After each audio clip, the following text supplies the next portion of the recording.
Səfəvi dövlətinin elit qüvvələri, qorçular. Qorçu sözü qoruyan, mühafizə edən mənasını verir.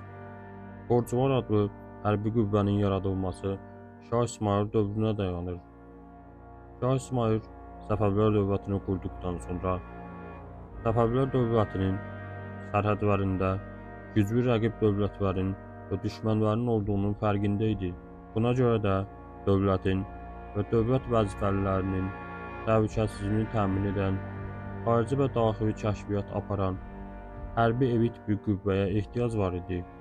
Beləliklə görə Şah İsmayıl keçirdiyi məşvərət əsasında Qorçular adlı qüvvənin yaradılmasına qərar verdi. Bu qüvvələr şah nəzarətində olur və yalnızca şahla hesablaşırdılar. Qorçular adlı sanlı türk tayfalarından xüsusi igidliklərinə görə fərqlənən şəxslərdən seçilirdi. Onlar döyüş meydanlarında Səfəvi ordusunun ən cəsur və bacarıqlı döyüşçülər kimi tanınırdılar.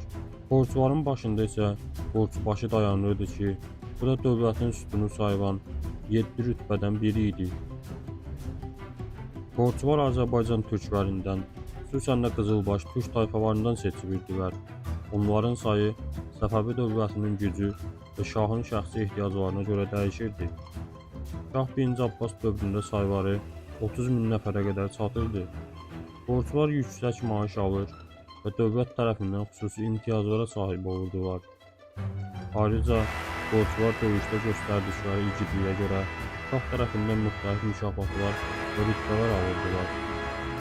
Həsən bəy Rumlunun Təzkirat Əl-Mülk əsərində bildirilir ki, şahın silahdarlarına yaraq qorçuları deyilirdi.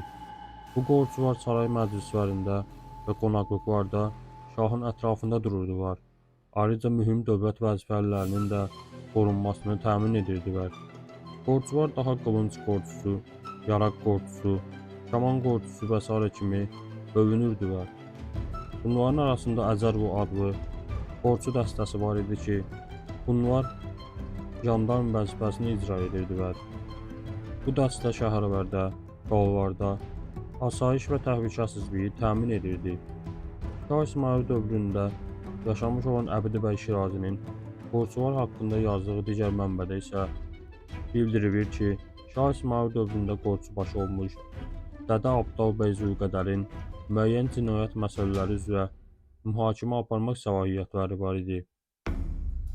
Bu da bizə qorçuların şəhərlərdə cinayət işləri üzrə məsələlərə də baxdığını göstərir.